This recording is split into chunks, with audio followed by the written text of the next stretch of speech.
Amin. Selamat sore Bapak Ibu Saudara. Shalom. Wah, puji nama Tuhan. Saya senang sekali bisa berada di tempat ini lagi di mimbar ini saudara ya sore hari ini. Karena kesempatan yang sudah diberikan oleh Bapak Ibu Gembala, juga Mas Silas juga memberikan kesempatan bagi saya pribadi untuk berbagi firman Tuhan di ibadah raya 2, ibadah raya sore yang luar biasa pada sore hari ini. Bisa berikan tepuk tangan yang paling meriah buat saudara sendiri ya. Puji nama Tuhan saudara. Baik bro, baik saudara yang hari ini percaya bahwa perkataan orang benar itu besar kuasanya saudara. Yang percaya boleh angkat tangan. Boleh katakan haleluya. Wah luar biasa responnya Bapak Saudara. Saya percaya bahwa perkataan orang benar itu besar kuasanya. Oleh sebab itu saya kasih judul khotbah saya yaitu Your Words Create Your World ya saudara ya. Jadi perkataan kita itu bisa menciptakan, bisa membentuk, bisa membuat dunia kita. Oleh sebab itu penting sekali buat setiap kita orang-orang percaya untuk benar-benar memperhatikan apa yang kita ucapkan saudara. Tema kita tahun ini adalah Strong in Words saudara ya. Dari Bapak Gembala dan bagus sekali setiap minggu kita lihat pernyataan firman Tuhan lewat ayat hafalan atau ayat mas tadi yang diucapkan ya sama Bapak Yusa bahwa perkataan firman Tuhan yang selalu kita responi, respect banget kita bangkit berdiri, kita perkatakan itu harus dengan yakin saudara. Kita katakan amin kalau firman Tuhan itu menyentuh atau menjamah kehidupan kita. Jadi Bapak Saudara saya percaya jemaat Elohimers sore hari ini adalah jemaat yang luar biasa. Amin. Ya, amin ya saudara ya. Bukan imin saudara ya. Amin ya. Oke Bapak Saudara. Nah sama-sama kita buka firman Tuhan di dalam Yosua 1 ayat yang ke-8. Yosua 1 ayat yang ke-8. Firman Tuhan berkata seperti ini saudara. Janganlah engkau lupa memperkatakan kitab Taurat ini. Tetapi renungkanlah itu siang dan malam supaya engkau bertindak hati-hati sesuai dengan segala yang tertulis di dalamnya. Sebab dengan demikian perjalananmu akan berhasil dan engkau akan beruntung saudara. Siapa yang mau hidupnya berhasil dan beruntung? Bisa angkat tangan saudara. Yang setengah tiang mungkin belum yakin ya bahwa Tuhan bisa buat hidupnya beruntung dan berhasil. Siapa yang mau hidupnya dipakai Tuhan berhasil dan beruntung bisa angkat tangan saudara. Luar biasa. Sekali lagi berikan tepuk tangan yang paling meriah buat Tuhan Allah kita saudara. Ada rahasianya saudara. Rahasianya apa saudara? Jangan lupa memperkatakan firman Tuhan saudara. Seringkali kita membacanya tapi kita lupa atau kita tidak pernah atau mungkin jarang saudara untuk memperkatakan firman Tuhan. Bersyukur setiap minggu minimal ya kita memperkatakan firman Tuhan. Tadi diajak untuk bangkit berdiri dan mengucapkan firman Tuhan. Itu bagus saudara. Itu harus kita lakukan. Karena apa saudara? Memperkatakan firman Tuhan itu bisa membuat kehidupan kita ya tadi berhasil dan beruntung saudara. Kenapa memperkatakan itu penting saudara? Karena perkataan orang benar itu bisa membangun iman kita dan hidup kita. Yang percaya bisa katakan amin. Amin saudara ya. Saudara Roma 10 ayat 17 dikatakan seperti ini. Jadi iman timbul dari pendengaran dan pendengaran oleh firman Kristus saudara. Jadi waktu saudara membaca firman Tuhan dan saudara percaya akan janji firman Tuhan, jangan lupa untuk membiasakan diri memperkatakan janji-janjinya saudara. Bukan berguna buat saudara saja, tapi itu berguna juga buat orang yang mendengar perkataan firman saudara. Kalau saudara mungkin merasa lagi tidak baik-baik saja hari-hari ini, perkataan itu bisa membangun iman saudara. Perkataan firman Tuhan bisa membangun iman saudara. Oleh sebab itu Daud waktu dia lagi berada di posisi terendah dalam kehidupannya, dia selalu berkata, ini ayat sangat familiar banget. Dia berkata seperti ini, pujilah Tuhan, hai jiwaku, saudara. Dia berkata kepada dirinya, pujilah Tuhan, hai jiwaku. Saya tahu mungkin dia berkata ya, mungkin kondisi saya lagi lemah, kondisi saya lagi tidak baik-baik saja. Tetapi Daud memutuskan untuk berkata, pujilah Tuhan, hai jiwaku. Oleh sebab itu saudara, di Amsal ke-18 ayat yang ke-21 berkata menarik sekali saudara ya. Kita sudah tahu ayat ini, tapi perkataan kita itu memberikan dampak yang luar biasa. Amsal 18 ayat 21 berkata seperti ini. Hidup dan mati dikuasai siapa saudara? Lidah kita. Siapa yang suka menggemakannya, siapa yang suka memperkatakannya akan memakan buahnya. Dan setiap kita yang percaya berkata amin ya saudara ya. Di dalam terjemahan The Message bagus sekali saudara dituliskan, bagus sekali. Words kill, words give life saudara. Jadi perkataan kita itu bisa membunuh tetapi juga bisa memberikan kehidupan. Itu perkataan orang percaya saudara. Saya percaya semua kita yang ada di tempat ini adalah orang percaya, amin. Orang-orang Kristen yang luar biasa, amin. Jadi saudara, perkataan kita, perkataan orang benar, perkataan orang percaya ini bisa membunuh, bisa juga memberikan kehidupan saudara. Ada lagu lama, bukan lagu Pantekosta lama ya saudara ya. Tapi lagu lama itu judulnya Madu dan Racun saudara. Yang senyum-senyum itu berarti seangkatan dengan saya. Enggak ya saudara ya. Itu jauh lebih lama lagi saudara ya.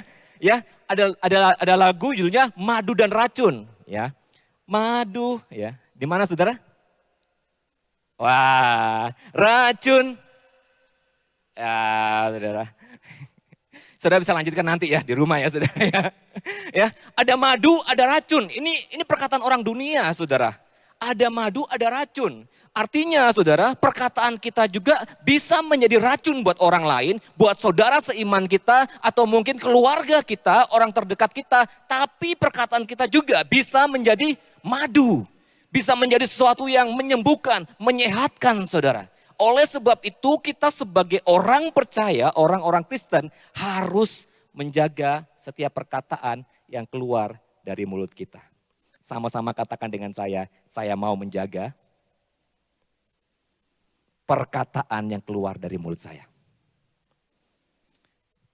Amin. Ya saudara ya, untuk menjadikan firman Tuhan saudara, yang ada di mulut kita ini saudara, menjadi realita atau kenyataan dalam kehidupan kita, kita itu perlu mengembangkan satu kebiasaan ini saudara. Yaitu adalah apa? Kebiasaan antusias di dalam menjalani kehidupan. Jadi untuk supaya firman Tuhan yang tertulis ini bisa menjadi hidup dan menjadi kenyataan di dalam kehidupan kita, kita ini harus menjalani kehidupan atau memperkatakan firman Tuhan ini dengan antusias saudara. Antusias saudara ya, di dalam kamus Thesaurus dan Webster dituliskan seperti ini saudara. Penuh semangat, bergairah, energik, kegembiraan yang kuat dan minat yang aktif saudara. Orang yang berdiri depan saudara juga harus antusias saat mengkhotbahkan ini, saudara ya. Saudara pasti akan sangat suka kalau pertama kali datang ke gereja ini disambut oleh teman-teman parkir ya. Teman-teman yang menjaga parkiran, tim Pak Ishak dan teman-teman semua yang melayani di sana. Waktu melihat wajah Pak Ishak dan teman-teman tersenyum mengatur parkir, itu pasti beda rasanya dengan yang mencurang. What's the meaning of mencurang ya? Abahnya mencurang. Cemberut saudara ya. Pasti beda. Waktu datang, shalom Pak, selamat datang di GPD Elohim. Wah, waktu antusias kita merasa bahwa hadirat Tuhan sudah turun di parkiran saudara. Saudara mungkin belum masuk ke dalam ruangan ini dan menikmati pujian dan penyembahan. Saudara waktu di parkiran, saudara sudah apa? Rebah mungkin. Wah. Saudara bisa apa? Mengalami hal itu bermula dari mungkin para pelayan yang ada di tempat sana yang menyambut saudara, yang dengan antusias menyambut saudara. Belum lagi usher-usher ibu-ibu yang di depan. Wah, selamat sore Pak. Wah, hari ini luar biasa gitu kan. Mari Pak, silakan Pak. Kira-kira saudara suka nggak diperlakukan seperti itu? Wah, suka banget Bapak Ibu Saudara ya. Saya juga senang. Saya yang datang mungkin awalnya mungkin capek, lelah. Itu begitu lihat senyum ibu-ibu itu langsung wah. Boleh berikan tepuk tangan buat tim parkiran, tim Asher yang luar biasa saudara. Biar tetap semangat. Saudara sudah merasakan hadirat Tuhan dari awal saudara ya. Itu belum masuk khotbah, saudara sudah wah terbakar luar biasa. Jadi saudara antusias itu seperti itu saudara. Jadi Amsal 18 ayat yang ke-14 dikatakan bagus banget saudara ya. Dikatakan seperti ini, orang yang bersemangat, orang yang antusias dalam menanggung dapat menanggung penderitaannya. Tetapi siapa yang akan memulihkan semangat yang patah? Di situ dikatakan orang yang semangat dapat menanggung penderitaannya. Kalau ada saudara hari ini yang hidupnya tidak pernah mengalami penderitaan, boleh angkat tangan di dalam hati saja saudara. Setuju ya, kalau kita ini pasti pernah mengalami masa-masa sulit. Betul Bapak Ibu Saudara ya? Tapi firman Tuhan berkata, orang yang semangat dapat menanggung penderitaannya. Amin. Jadi saudara, semangat ini punya kuasa yang luar biasa. Bahkan di dalam terjemahan sederhana Indonesia dikatakan seperti ini. Semangat memampukan orang menanggung penyakit saudara. Buat saudara mungkin yang datang ke tempat ini dengan sakit penyakit. Atau mungkin saudara punya keluarga yang sudah bertahun-tahun terlibat dengan sakit penyakit yang tidak bisa disembuhkan. Saudara mungkin bisa berkata seperti ini kepada orang tersebut. Tetap semangat.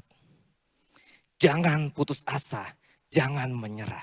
Karena apa? Akan tiba waktunya. Saudara kita yang terus semangat akan dapat melihat mujizat. Yang percaya bisa berkata amin. Yang di depan sudah berkhotbah semangat loh saudara ya. Tolong bantu saya dengan kata amin, kata yes ya. Amin saudara. Oke. Nah, saudara, itu kan menurut terjemahan dari kamus sekuler, Pak.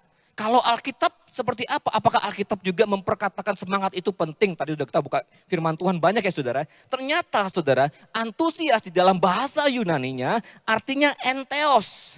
Entheos itu dibagi dua, ada en dan theos. En adalah di dalam dan theos itu adalah Tuhan. Kalau saudara suka nonton film-film superhero ya, ada satu tokoh superhero itu namanya Thanos saudara ya. Itu like a God ya, yang Tuhan yang benar-benar bisa menyentikkan jari gitu langsung semua superhero itu pada lenyap saudara ya. Kekuatannya seperti itu. Jadi saudara, entheos itu artinya Tuhan ada di dalam kita. Sama-sama dengan katakan dengan saya, Tuhan ada di dalam saya. Sekali lagi, Tuhan ada di dalam saya. Nah saudara, kalau saudara orang Kristen ya, yang percaya bahwa Tuhan hadir di dalam hidup kita dan tinggal di dalam kita, ya bisa berkata amin. Ya, saudara kalau saudara percaya saudara orang Kristen harusnya antusias itu terpancar dari kehidupan saudara. Amin. Katanya di dalam kita Tuhannya. Katanya Tuhan itu tinggal di dalam kita. Firman Tuhan berkata gini, tinggallah di dalam aku dan aku di dalam kamu. Sebab di luar aku kamu tidak bisa berbuat apa-apa. Jadi saudara, waktu kita antusias itu ada Tuhan dan hadiratnya tinggal di dalam kita saudara. Jadi saudara, itu bisa terpancar keluar saudara dari kehidupan kita. Jadi kalau kita nggak antusias, pertanyaannya, saudara orang Kristen kah atau bukan? Saudara yang bisa jawab sendiri ya saudara ya. Ya. Artinya bahwa antusias adalah Tuhan di dalam kita. Filipi 4 ayat 13 dikatakan seperti ini saudara. Segala perkara dapat kutanggung di dalam Dia yang memberikan kekuatan kepadaku.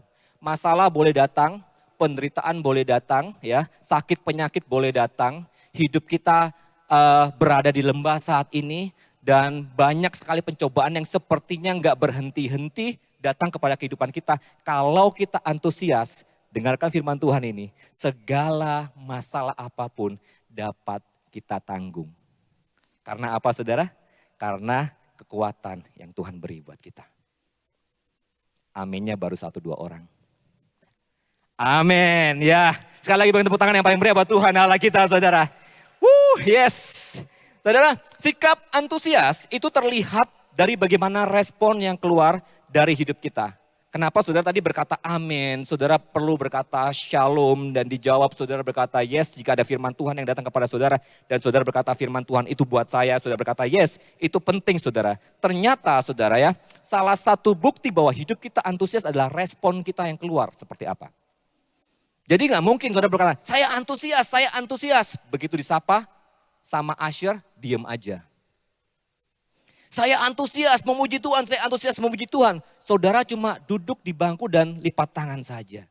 Disuruh berdiri saudara stay, kecuali saudara sakit ya gak apa-apa saudara. Tapi disuruh berdiri saudara gak lakukan apapun. Ya itu mungkin gak kelihatan saudara respon antusiasnya. Sedangkan antusias itu selalu kelihatan, selalu terekspos lewat respon kita. Oleh sebab itu saudara, saya akan bagi di dalam dua hal ini tentang antusias yang bisa mengubahkan kehidupan kita ketika kita berespon yang benar saudara ya.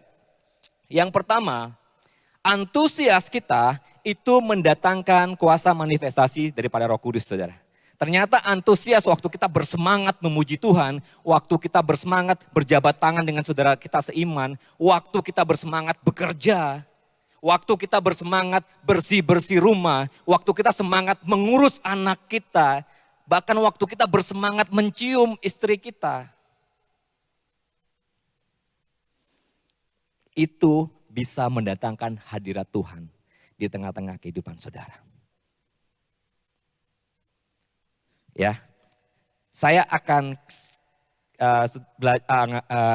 memberikan saudara sedikit hal yang menarik banget ketika antusias itu ternyata bisa mendatangkan kuasa manifestasi Roh Kudus. Di dalam Lukas 1, kita mau belajar di dalam Lukas 1 ayat yang ke-39 sampai 45. Lukas 1 ayat yang ke-39 sampai ke-45 ya. Nah, saudara sebelum kita baca ayat ini, saya mau kasih sebuah latar belakang kisah ini saudara ya. Suatu kali Maria itu bertemu dengan malaikat Tuhan saudara ya. Di dalam sebuah perjumpaan ilahi. Dan kita tahu semua cerita ini selalu dibahas di waktu Natal. Ya, malaikat Tuhan berkata apa kepada Maria? Ya, engkau akan mengandung, betul ya saudara ya. Mengandung seorang anak. Dan dari anakmu itu akan menjadi Tuhan dan Juru Selamat bagi dunia. Saudara waktu malaikat Tuhan berkata demikian, respon Maria kita mungkin sudah sering kali dengar kisah ini. Dia berkata apa saudara? Jangan Tuhan, jangan saya, wanita yang lain saja. Saya belum siap dengan konsekuensinya.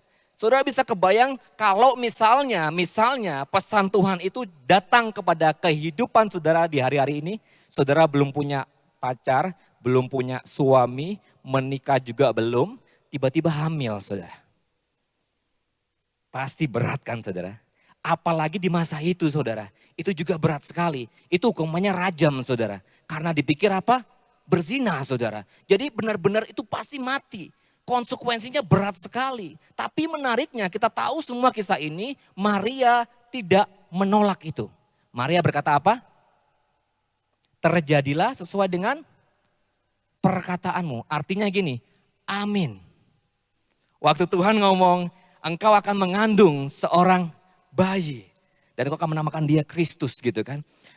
Maria berkata gini, aku hanya hamba Tuhan, terjadilah sesuai dengan perkataanmu. Artinya gini, Maria bilang apa? Amin. Dan bayangkan saudara, baru kisah ini diceritakan.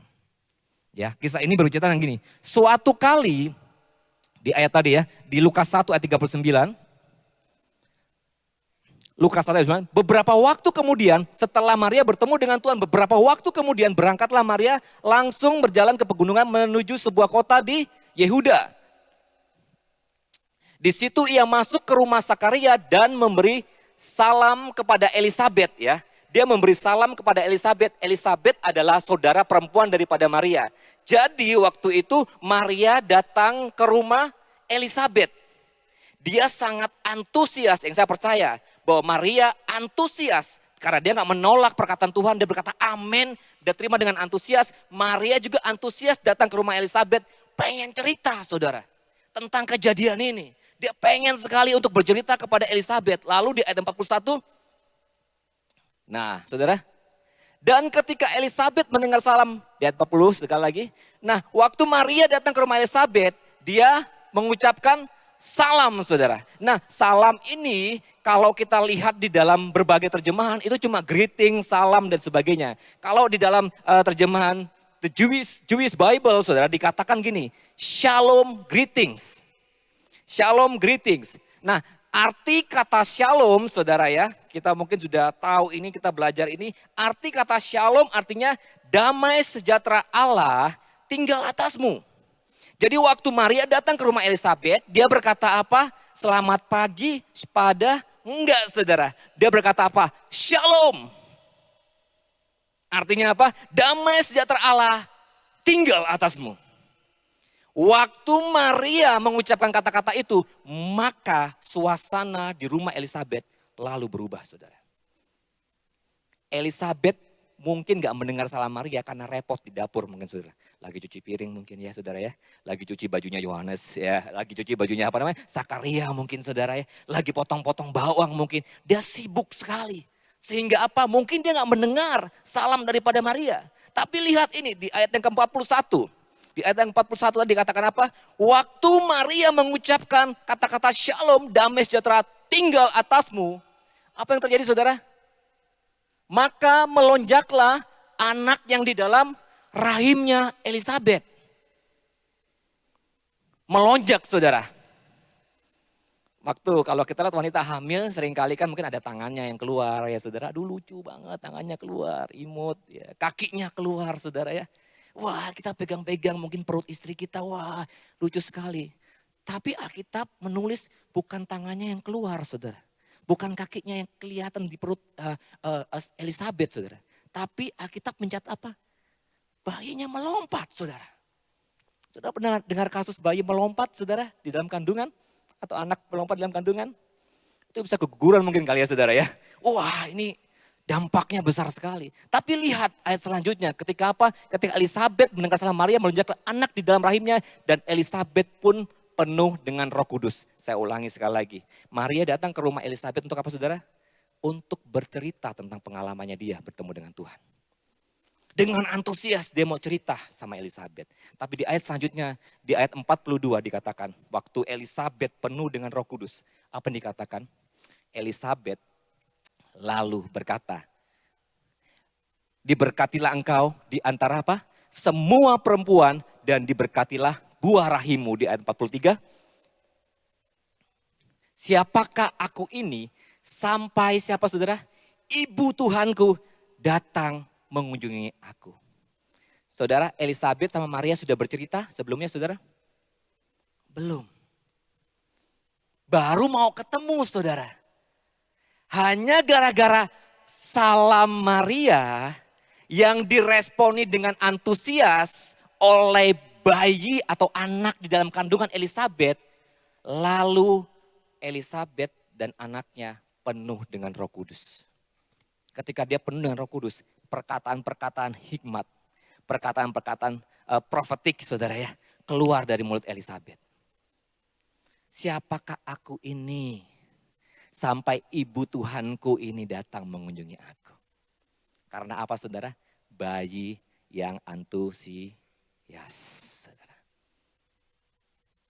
Jadi saudara, saya percaya jika ada firman Tuhan yang datang kepada kita, jangan sungkan saudara, kayak orang Jawa.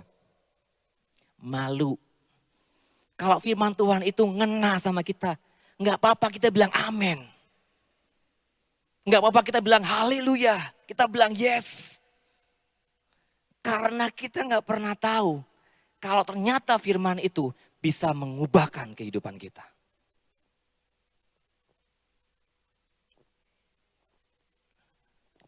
Belum antusias. Haleluya, ya saudara ya. Jadi kita nggak pernah tahu ternyata salam daripada Maria mengubahkan suasana rumah di tempat itu. Yang awalnya sepi-sepi akhirnya menjadi penuh dengan Roh Kudus. Padahal belum hari pencurahan Roh Kudus saudara. Tapi luar biasa dampak daripada Roh Kudus ya saudara ya. Menarik sekali saudara, menarik sekali. Oleh sebab itu orang yang antusias saudara, perkataannya itu penuh dengan kuasa. Amin. Orang yang antusias, yang waktu baca firman Tuhan antusias. Saudara, wah amin, saudara berkata luar biasa gitu kan. Amin, firman Tuhan yes dan amin. Perkataannya itu pasti penuh dengan kuasa. Di dalam Yeskiel 37 ayat 4 sampai 6 saudara, ini menarik sekali. Kenapa kata-kata perkataan setiap orang-orang percaya yang penuh dengan antusias itu penuh dengan kuasa saudara. Sama-sama kita lihat di dalam Yeskiel 37 ayat 4 sampai 6 dikatakan seperti ini saudara. Lalu firman-Nya kepadaku, bernubuatlah mengenai tulang-tulang ini dan katakanlah kepadanya. Hai tulang-tulang yang kering, dengarkanlah firman Tuhan. Saudara, suatu kali Yeskiel sedang berdiri di sebuah halaman yang sangat luas. Sebuah mungkin padang yang begitu luas yang berisi tulang-tulang kering saudara. Bukan manusia yang mati, tapi tulang-tulang kering. Artinya manusia ini sudah pasti mati. Karena apa? Tinggal tulang-tulang. Suatu kali firman Tuhan datang kepada Yeskiel, berfirmanlah kepada tulang-tulang ini. Lalu Yeskiel berkata apa? Hai tulang-tulang yang kering, dengarkanlah firman Tuhan. Next, saudara. Lalu beginilah firman Tuhan Allah kepada tulang-tulang ini. Aku memberikan apa saudara? Nafas hidup di dalammu supaya kamu hidup kembali. Yang hari-hari ini hidupnya lagi kering. Gak perlu angkat tangan saudara. Kalau itu engkau, jangan pernah ragu, jangan pernah takut untuk memperkatakan firman Tuhan buat hidupmu dan buat dirimu. Yang hari-hari ini lagi sakit, jangan pernah takut untuk memperkatakan firman Tuhan atas hidupmu. Kenapa saudara? Waktu kalau kita baca terus, mungkin ada next. Aku akan memberikan urat-urat padamu dan menumbuhkan daging padamu. Aku akan menutupi kamu dengan kulit dan memberikan kamu nafas hidup. Supaya kamu hidup kembali dan kamu akan mengetahui bahwa akulah Tuhan. Saudara bisa bayangkan tulang-tulang yang kering berserakan itu bisa tersusun lagi. Urat-uratnya kembali, dagingnya kembali, lalu hidup. Dan itu gak salah loh saudara. Gak salah tulang rusuknya mungkin saudara ya. Yang harusnya punya si A, masuk ke si B, enggak saudara. Tulang kakinya mungkin saudara, semuanya presisi kembali seperti semula saudara. Dan hidup menjadi pasukan tentara Tuhan. Karena apa? Perkataan firman Tuhan. Jadi saudara, orang yang perkataannya penuh dengan firman Tuhan saudara, itu besar kuasanya. Tetapi saudara, orang yang semangatnya patah, perkataannya itu penuh dengan ketakutan, kekhawatiran, rendah diri, suka mengkritik, selalu menganggap dirinya sebagai korban keadaan, mudah lelah dan gampang menyerah. Itu orang yang semangatnya patah. Amsal 17 ayat yang ke-22 berkata seperti ini. Hati yang gembira adalah obat yang manjur. Tetapi semangat yang patah, apa saudara? Orang yang sudah terlanjur kecewa, dilukai, itu pasti saudara, lemes bawaannya, lunglai, letoi saudara. Saudara bisa sebutkan apapun itu ya, semuanya pasti kumpul di situ. Kenapa? Sudah gak punya semangat saudara. Gampang menyerah, kena senggol sedikit, langsung apa? Tinggalin Tuhan misalnya saudara ya. Dikatain sedikit lalu apa saudara? Kepahitannya bertahun-tahun lamanya gak sembuh-sembuh. Kenapa? Semangatnya sudah patah saudara. Jadi gampang sekali menyerah dengan keadaan. Kita lihat kuasa daripada perkataan. Kita bandingkan antara Yeskiel dan Elia saudara. Di dalam 1 Raja-Raja 19 ayat yang keempat. 1 Raja-Raja 19 ayat yang keempat. Ini pentingnya perkataan kita orang-orang percaya saudara ya. Apalagi kalau kita antusias memperkatakan firman Tuhan. Tetapi ia sendiri masuk ke padang gurun sehari perjalanan jauhnya. Lalu duduk di bawah sebuah pohon arar. Lihat ini saudara. Kemudian ia ingin mati katanya. Cukuplah itu sekarang. Ya Tuhan ambillah nyawaku sebab aku ini tidak lebih baik daripada nenek moyangku. Lihat saudara, seorang nabi besar bernama Elia, dia mengucapkan kata-kata yang luar biasa menarik saudara. Aku mau mati Tuhan, ambil nyawaku. Kenapa tiba-tiba Elia memperkatakan ini? Padahal kalau saudara baca di ayat-ayat sebelumnya, sebelum ini, dia melakukan hal-hal yang supranatural luar biasa sekali saudara. Dia bisa turunkan api dari surga saudara. Dia bisa buat hujan gak turun di Israel selama bertahun-tahun saudara. Dia bisa apa? Membantai setiap nabi-nabi Baal dengan tangannya. Dihancurkan semua patung-patung dan sebagainya saudara. Dengan kuasa yang luar biasa. Bahkan dia bisa buat mujizat yang seringkali kita mungkin kenal adalah apa? Dia memberi makan janda Sarfat. Tepungnya gak habis-habis, minyaknya gak habis-habis. Bahkan bukan cuma itu aja, dia bisa bangkitkan anaknya yang mati saudara. Tapi suatu ketika nabi yang hebat ini kena mental health saudara. Down. Gara-gara apa? Perkataannya Isabel. Isabel bilang gini, waktu Elia bantai semua nabi-nabi palsunya Isabel bilang gini, apa yang Elia perbuat kepada nabi-nabiku, aku akan memperlakukan hal yang sama buat dia.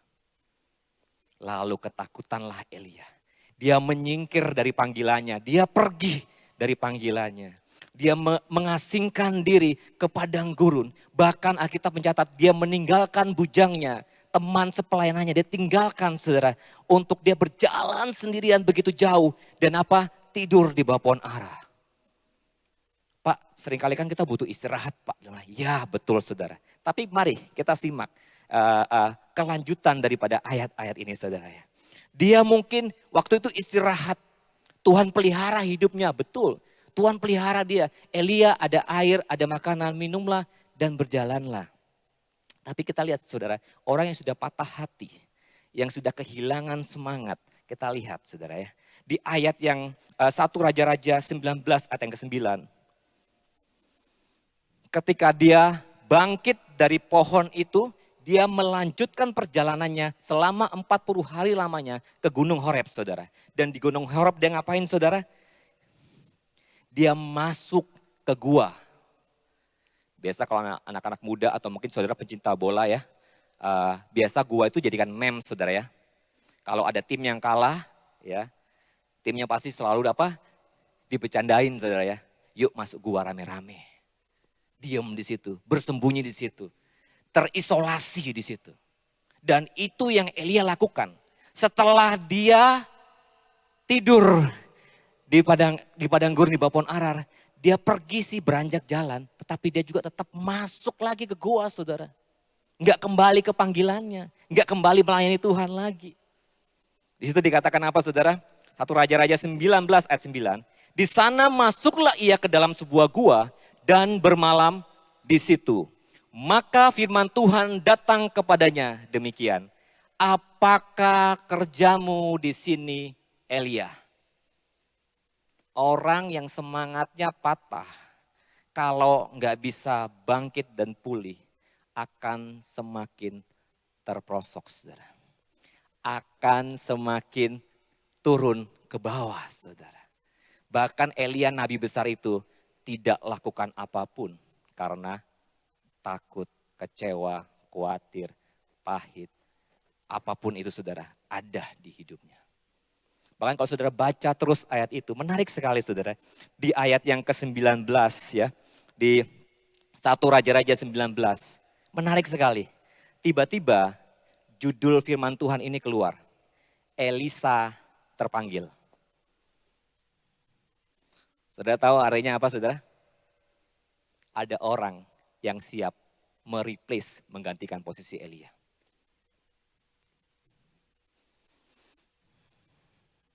Itu kalau ada mungkin ya saudara ya, ada karyawan tiba-tiba perusahaan tersebut sudah mempersiapkan karyawan yang baru saudara. Di posisi yang sama misalnya. Saudara tahu artinya apa?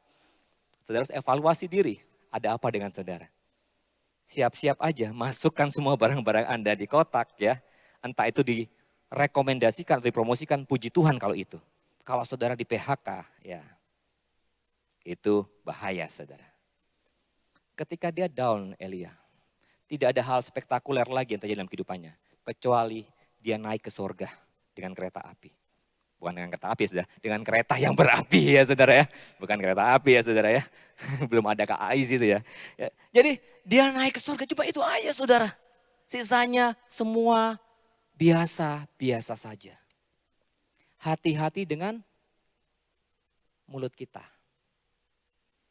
Apa yang kita ucapkan ada racunnya saudara dan ada madunya. Perkataan yang membunuh atau perkataan yang apa? Memberikan kehidupan. Elia berkata, Tuhan aku mau mati rasanya. Elia nggak bangkit. Terus turun, terus turun, terus turun.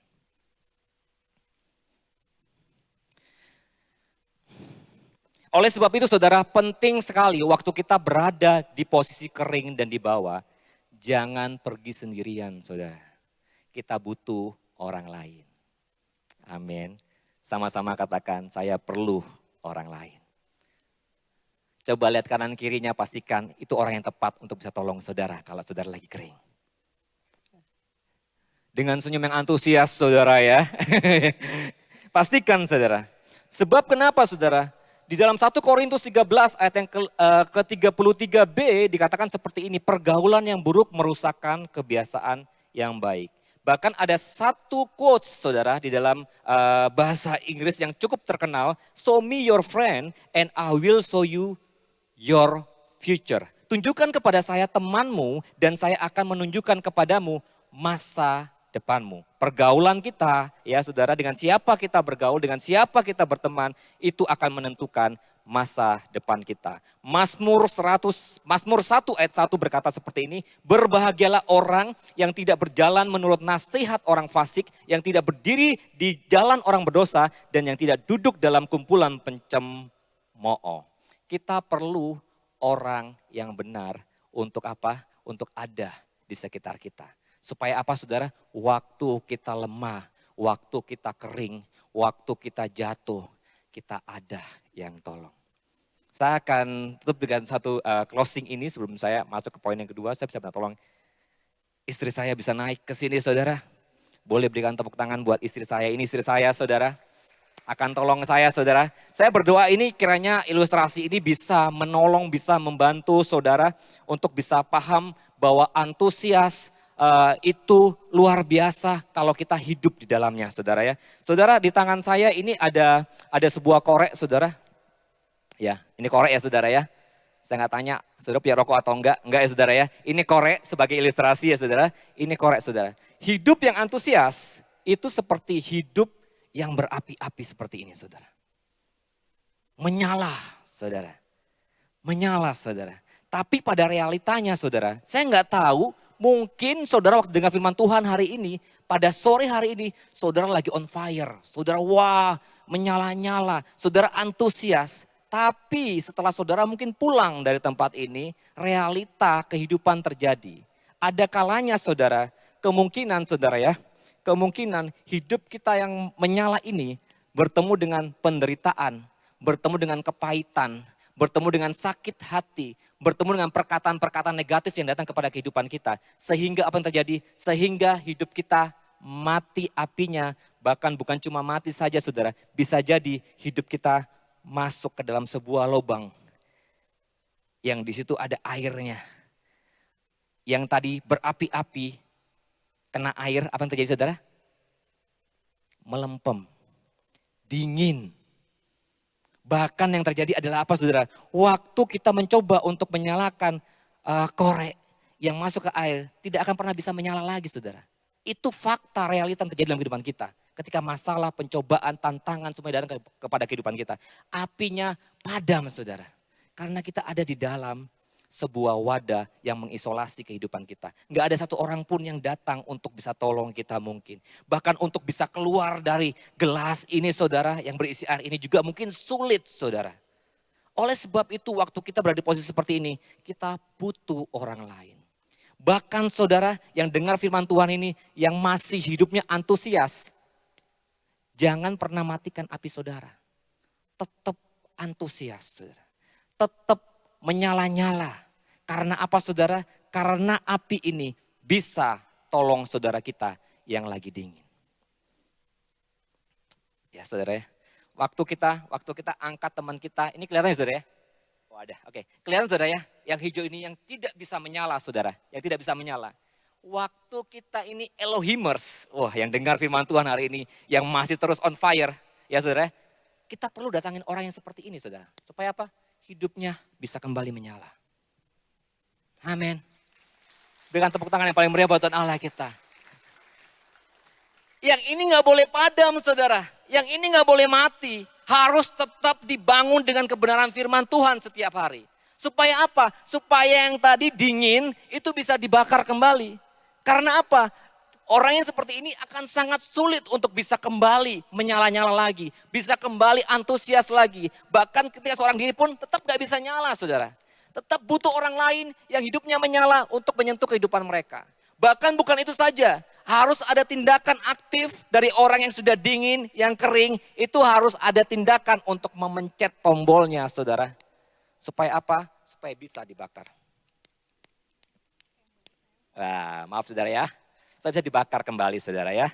Kalau dia nggak aktif atau melakukan sebuah tindakan sesuatu saudara ya. Untuk bangkit lagi, untuk mencoba untuk dengarkan saran, masukan atau encouragement dari temannya yang on fire ini. Tidak akan bisa menyala saudara.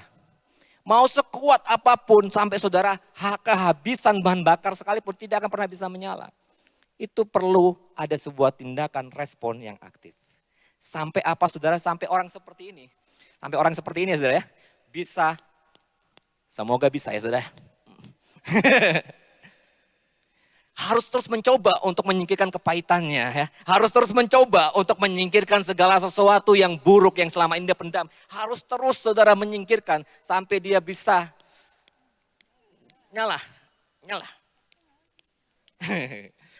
Wah ini kurang doa ya saudara. Bisa kasih tepuk tangan sekali lagi buat Tuhan Allah kita ya saudara.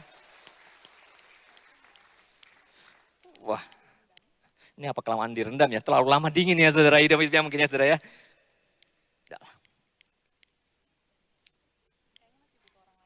Kayaknya masih perlu orang lain ya saudara, karena istri saya. Masih perlu orang lain saudara untuk menyalakan dia. Sampai akhirnya one day saudara ya, orang seperti yang ini, yang dingin ini, sampai suatu kali dia bisa menyala kembali. Mari saudara berdoa buat dia. Oke, thank you, terima kasih. Istri saya. Wah. Ya saudara bisa nangkap sesuatu saudara ya. Kenapa kita harus antusias? Karena antusias itu menular saudara. Antusias itu menular. Semangat yang patah juga itu menular. Makanya kita ngomong apa? Pergaulan yang buruk merusak kebiasaan yang baik. Ya saudara ya. Bisa menular. Kalau saudara antusias, maka api itu akan menular. Saya akan akhiri saudara. Saya akan akhiri dengan kebenaran firman Tuhan ini sambil saya ajak mungkin para WL singer, pemain musik untuk bisa naik. Saya akan akhiri dengan satu ilustrasi ini lagi saudara. Perlu berpikir panjang saudara ya untuk mencari ilustrasi saudara.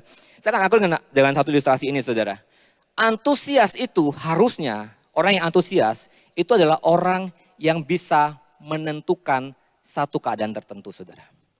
Dia nggak terpengaruh tapi dia mempengaruhi.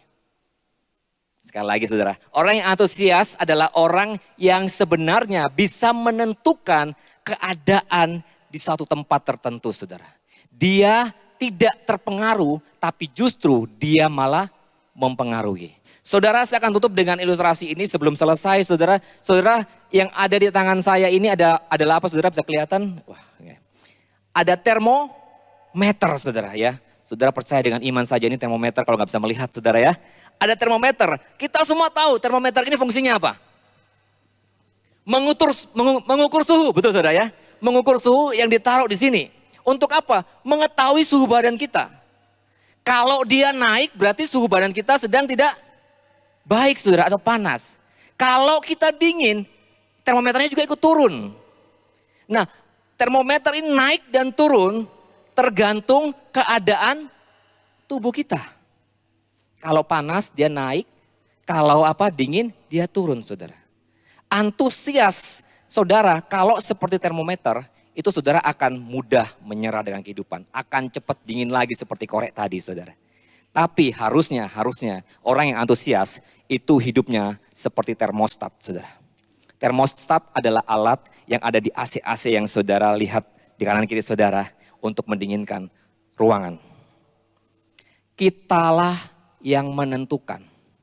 Kalau ruangannya ini dingin, kita turunin saudara ya. Kita naikin saudara. Supaya apa? Tidak terlalu dingin. Kalau kepanasan saudara, kita apa? Turunin betul ya. Untuk apa? Supaya ruangannya ini dingin. Antusias itu harusnya bukan dipengaruhi. Apalagi kita tahu antusias Tuhan di dalam kita. Bukan gampang dipengaruhi dengan keadaan saudara. Tapi kita harusnya menjadi pengaruh. Buat lingkungan kita, buat keluarga kita, buat teman-teman sekerja kita, buat istri kita, buat anak kita, buat siapapun. Kita di mana diletakkan, kita harus bisa menjadi pengaruh yang baik.